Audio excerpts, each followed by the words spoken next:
अब जब भी मोहसिन नकवी दुबई या फिर यूएई में आईसीसी की मीटिंग के लिए जाए तो वहां पर जो यूएई का क्रिकेट बोर्ड है उसका जो सदर है उससे माफी मांग ले, उसके पांव पकड़ ले और उसको कहे कि हमसे जो गलती हो गई थी हम वो अपनी गलती सुधारना चाहते हैं।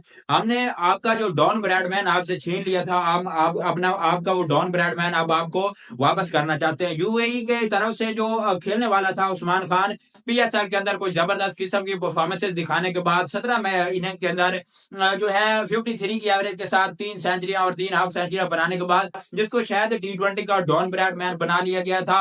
भले ही उसने पीएसएल के अंदर जबरदस्त किस्म की परफॉर्मेंस दिखाई हो, लेकिन उस वक्त भी जो उसका खेलने का स्टाइल था, हर जीनियस बंदा, हर क्रिकेट की गहराई से देखने वाला बंदा यही कहता था कि ये बंदा इंटरनेशनल में टोटली तौर पर फ्लॉप होगा और बिल्कुल उसी तरह हुआ है। इस बंदे की ना कोई टेक्निक है, ना कोई सॉलिड पावर हिटिंग है, बस अंधाधुंध बैट घुमाना है। जो बैट पे प्रॉपर आ गए उस पे तो रन बनेगा, लेकिन जो बैट पे प्रॉपर ना आए उस पे ये आउट हो जाएगा। पीएसएल के अंदर तो इसके बैट पे हर बॉल प्रॉपर आ जाती थी और उसकी एक वजह ये भी है कि दुनिया के जो मेन बड़े फास्ट बॉलर होते हैं वो इधर नहीं होते, बस 2-3 बॉलर के अलावा, जिनमें नसीम शाह होता है या फिर शहीन शाह होता है, इसके अलावा कोई खास बॉलर नहीं होता पीएसएल में। तो यही एक वजह थी कि जो उस्मान खान है वो पीएसएल के अंदर जबरदस्त किस्म की परफॉर्मेंस दे देता था।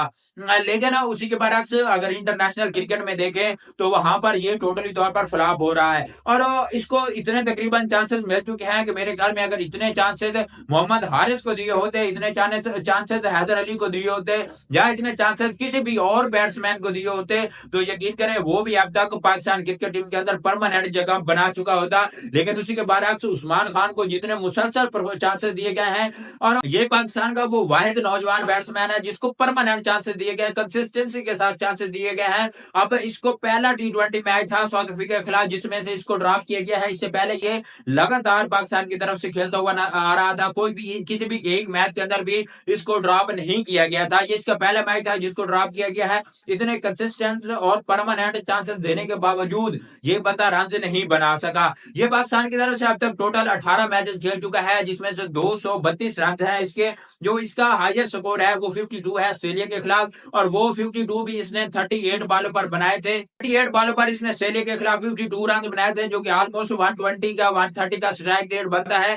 वो मैच भी पाकिस्तान हार गया था। इसके अलावा उसकी कोई भी काम की एक भी इनिंग नहीं है। ये जब भी आता है जो पाकिस्तान है वो ऑलरेडी मुश्किल में खड़ी होती है और ये पाकिस्तान को और मजीद मुश्किल में धकेल के चला जाता है। अब वक्त आ गया है कि ठीक है हम इसको यूएई से वापस पाकिस्तान में लाए हैं, लेकिन अब इसके सामने हाथ जोड़ दें कि हमसे जो गलती हुई है वो हमें माफ कर दो। आप बेशक यूएई जाओ, दुनिया के किसी क्रिकेट बोर्ड में जाओ, अगर हमारी जान छोड़ दो, हम मजीद आपको बर्दाश्त नहीं कर सकते। मिडल ऑर्डर यही वजह है कि पाकिस्तान जो है वो मिडल ऑर्डर में आकर नाकाम होता है। अब हमारे पास उस्मान खान जैसे और सलमान अली आगा जैसे जिनके अंदर T20 क्रिकेट का नाम भी नहीं है, उनको जब आप T20 के मिडल ऑर्डर में खिलाते हैं वो राजी नहीं कर पाते तो फिर हम अपना टोटल का total blame Babar Azam, Sam Ayub, फखर जमान जैसे टॉप ऑर्डर में खेलने वाले बैट्समैन पर डाल देते हैं कि देखिए जी फलां दुनिया का टॉप ऑर्डर इतना तेज खेल रहा है, तो आप ये भी तो देखे ना कि फलां दुनिया का मिडल ऑर्डर कितना जबरदस्त किस्म का खेलता है। और वहीं पर हमारे यहाँ जो मिडल ऑर्डर बैट्समैन है वो उस्मान खान जैसे बैट्समैन है। उस्मान खान T20 के अंदर टोटल 18 मैच के अंदर सिर्फ 232 रन बनाए हैं, हाईएस्ट स्कोर